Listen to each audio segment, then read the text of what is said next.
So now we're going to talk about another regulation, which again, last year there was a lot of talk in sessions last year about what GDPR was going to mean. I think a lot of that talk was not terribly well founded. We're going to set that right this year. Ian Evans is going to step up and tell us how to actually do something positive in the face of GDPR. Ian, please, on the stage. Thank you.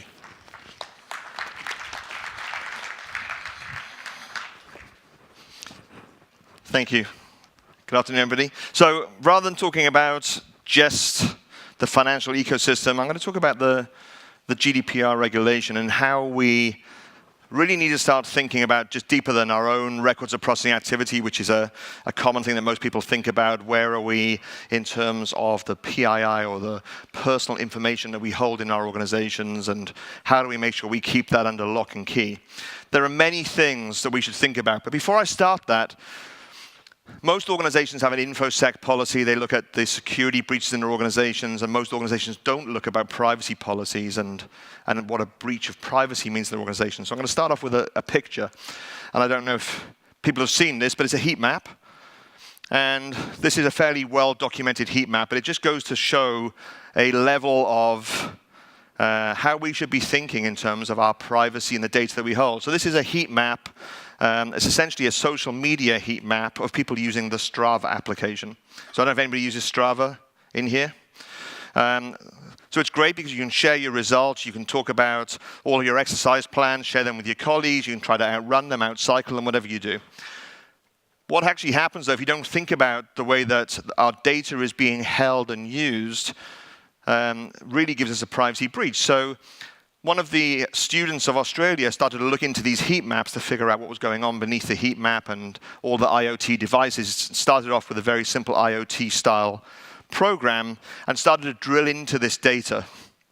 And then started to look at densely populated areas, sparsely populated areas, and then started to end up into areas like Kandahar that we see on the map here. And when he dug in slightly further, he could find pretty much every military base in the Middle East, because all of the US military and our soldiers were running around with IoT devices that were tracking all of their exercise regime, and pretty much if you're in the desert, you'll run around the military base, and it highlights perfectly exactly where that military base is. So a huge privacy breach, not knowing that they were sharing their results.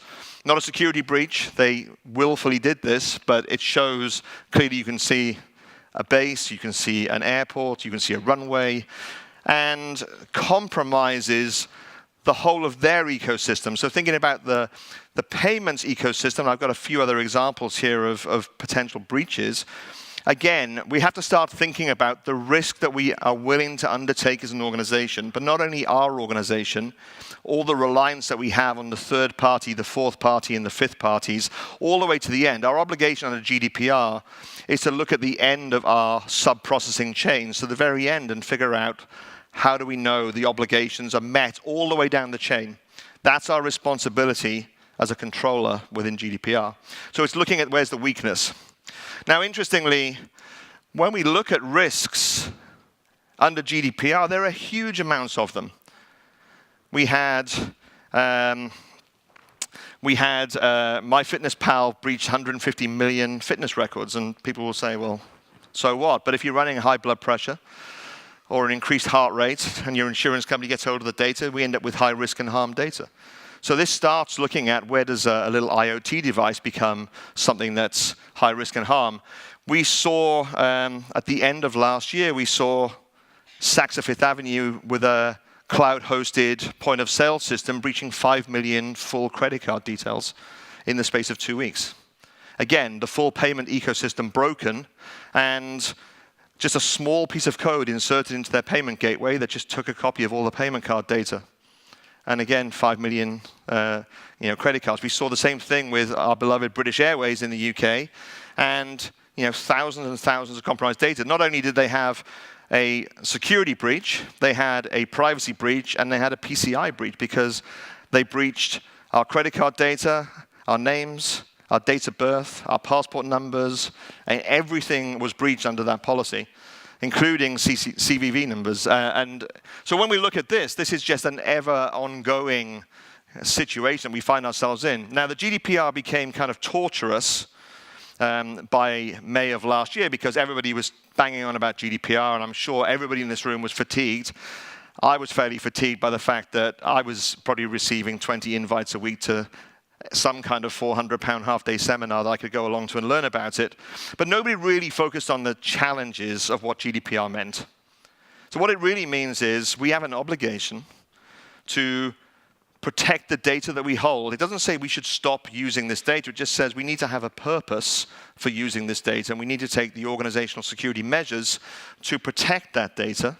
And then when we contract to a third party and their sub-processors, we need to know the chain.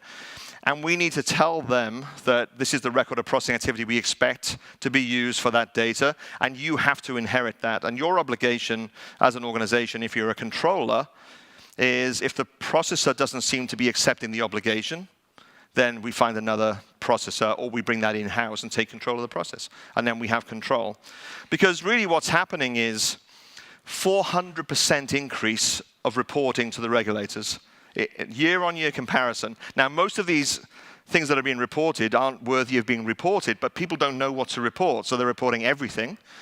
So now we have regulators looking through this minefield of regulatory sort of reporting, but in between all of those things, what's actually happening is the majority of what's being reported, 63% of all breaches being reported, are through third-party breaches. And most organizations have no process to know when there's been a third-party breach. Because the GDPR states that you should notify the controller without undue delay. Anybody want to give me an idea what that means? Because I couldn't tell you what that means either, but I can tell you that once you are aware, you've got 72 hours to figure this out. And that bit is tracked. So anybody that's a controller knows they've got 72 hours. And I see all these arguments between organizations, and I'm the processor of many, many organizations, and I see this whole thing about I've only got 24 hours to notify them, but it's quite easy to push back and say, but I've got an undue delay clause. But really what I want to do is tell you that we've had an issue so that we can get together in a room and figure out what the issue is, stop the issue, and then be accountable and report the issue properly and report it once. Because our obligation to maintain trust is to report it once, report it correct, and let the organizations or the individuals who are affected know what to do. Now, this gets more and more complicated. So when I think about payment systems, payment gateways, the ability to transact anywhere in the world unrestricted, that means that's not just the GDPR anymore. That means I've got many other regulations coming into play. The GDPR is the stronger of those regulations that's in force today, but we've got the California Consumer Privacy Act, which has different obligations about breach and incident reporting. It has different obligations about subject access requests and notifications of breaches. We'll see the same things coming out of Latin America. We'll see the things coming out of the federal act that will come into force, hopefully in the next 18 months. We'll also see in Asia, adequacy laws going through right now to make sure that we have adequacy around Asia, and we've got the Australian-New Zealand Data Privacy Act that's coming through as well. So before we know it, there'll be 7, 8, 10, or 12 of these regulations that we have to think about in line with anything that happens with our organization. It becomes complicated. But they all have a common theme, that vendor is risk. Third parties causes risk within our ecosystems.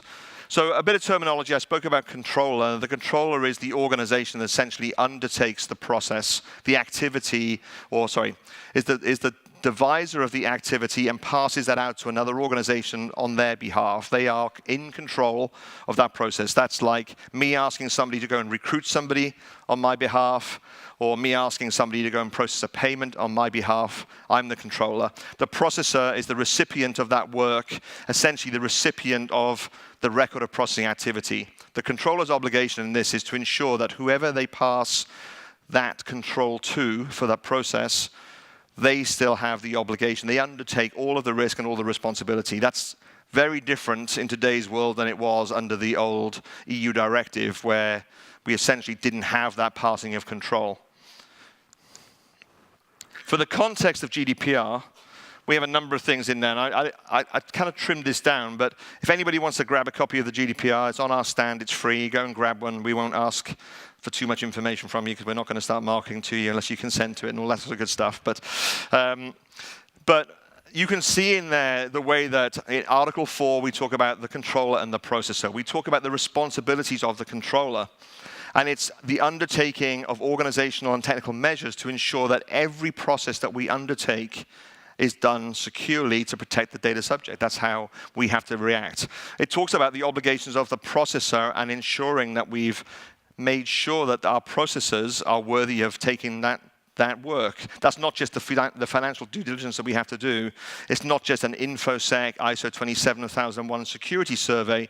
It's far more reaching than that because it talks about the onboarding and offboarding processes of a processor. If you serve notice on one of your third-party vendors, how do you retrieve the data back and ensure that data is destroyed in a manner that's acceptable to GDPR, i.e. the data subject's data is safe? And then there's appropriate safeguards that we have to look at about transferring data. So that means we need to understand the chain. We need to understand all of the lineage between the systems that they use and where they transfer data to, using any APIs or cross-border data transfers. Where do they back it up to? Which country is it held in? Is it co-located? All of these things, because if there's a data center involved and that has a breach, then obviously the data is vulnerable. If the vendor has a breach, our data is vulnerable. And if we have a breach, our data is vulnerable. So we have to follow that chain all the way through. So the challenge of vendor management, we looked at this 2 years ago and nobody wanted to talk to us about Article 28. Everybody was too busy about their Article 30 records. So the challenge with this is everybody tracks this in a different way. There are contract management systems, there are vendor systems, there are InfoSec systems out there, there are GRC systems out there, there are licensing management systems that have sort of configuration management systems that know what licenses we hold against what asset we hold and what vendor there is. None of these systems will tell us who to pull in the room when we have a breach. None of these systems tell you what happens in the event of a breach and how do we respond. So what we do is we then write data processing agreements. Anybody come across data processing agreements? I'm sure your organizations will all have them at some point, and that's normally like an insurance policy. So what you do is you offer your vendor a data processing agreement that says, sign here to give me unlimited liability if in the event there's a breach. The problem is you can't insure against a breach because your reputation is still the one that's damaged. So it looks like a data processing agreement is great because all of a sudden I know I can get somebody else to go and pay the fines. It's great, but your business is going to go out of business anyway because you've lost your reputation in the marketplace. If you look back at TalkTalk, and people always talk about TalkTalk and what the fine would have been under GDPR, and I think it's an interesting one. TalkTalk's fine was £400,000, and under GDPR would have been 72 million, I think was how the use case looks. I don't think that's the important part of what happens to TalkTalk. If you look back at 4 years of what happened to TalkTalk, its market cap is worth about 2 billion less. It's less than 50% of its market cap. It had an entire C-suite change. It lost most of its customers. It became the subprime vendor to all of the broadband that we ever knew about. It's the cheapest deal you can get, and there's a reason for that. It's because nobody trusts what it did. So, okay, it would have paid a big fine, but actually its market cap was diminished so far that it's lost trust. And then we find out the same group ends up with a PC World, Currys, Dixon's breach as well, and it goes on and goes on. So then trust gets diminished further and further. So how we handle this is more important.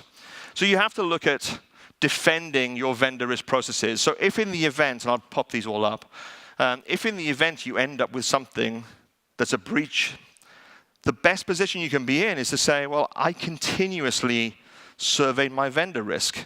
And I can evidence that I continuously surveyed my vendor risk. It wasn't just a one-time thing. I didn't do this manually. I didn't just look at the risks on a spreadsheet or a Word document that came back in. I actually have a process that goes through that. And when I had a new vendor, I was able to track the new vendor coming on board. And I was able to figure out that new vendor had inherent risks. But not only that, I had a way of searching the vendors I was working with to find out if there was any historic breaches that vendor had. How do I know if I'm contracting with a vendor? So if I think about the Saks Fifth Avenue point of sale system that's taking credit card payments in a store, any retailer would probably have said, if Saks Fifth Avenue are using it, must be great. And then we end up with a breach of 5 million records. Maybe we didn't do due diligence properly. So how do we know where the risks are assigned? So if we have no map of our organization that says, this is how our records of processing work, and here are the assets that we use. By the way, these assets have these business owners, which have these vendors, and here are the terms and conditions of the vendors. We have no way of finding this out. And I constantly see significant multinational companies digging through spreadsheets to find the answer to that. Meanwhile, at that point, you've got 72 hours, and it really isn't long. If you think about 72 hours, it's whatever you were doing for lunch on Tuesday. Or maybe Monday. What day are we now? Wednesday. So, Monday. So, how do you figure out how to get this risk associated back to your records of processing activity? Who's responsible? But it's not the person who pays the invoice from the vendor. It's the person who's going to help you get through this problem, along with your lawyer and along with your PR person as well. And then you've got to be able to demonstrate the compliance. I went through this process, I evaluated them, we continuously monitor them. By the way, I understand we've got a breach and we fixed this, but I've got a defendable strategy when the regulator asks me, why do you do nothing about it? Well, you did. So the better way of doing this is to figure out a simpler process. So how do we get all of our vendors to answer standard survey-style responses? So we have standards across our organization. There are plenty of organizations that do this. How do we allow our vendors to self-serve? Because half of this is public information. Half of this has already been answered to many other companies in the past. So we can take what's public and then ask only the pertinent questions back. If we all use SAP at somewhere in our organization, we all have 70% of the same process, but then we have customized it to make our businesses work. So maybe that's the piece that we need to understand more of. And then how do we proactively monitor what's going on in the world so that we know if there's news in the world about a breach, is that vendor in our ecosystem? And is it going to affect us? And if it is, we can be proactive about what we do with that and automate wherever we can. So a self-service portal, integrations with other system, knowing proactively that when you send a contract to somebody, to sign as a vendor, you might want to ask, well, why have I got a contract and what are we replacing in our ecosystem? Because a vendor's obviously being offboarded, that's the first trigger. And we're onboarding another vendor, and did we cover a DPA, and do we have understandings of the risk? We then want to go through some kind of process, and there's tons of pre-built InfoSec surveys and privacy surveys out there. We partner with the Cloud Security Alliances to look at this.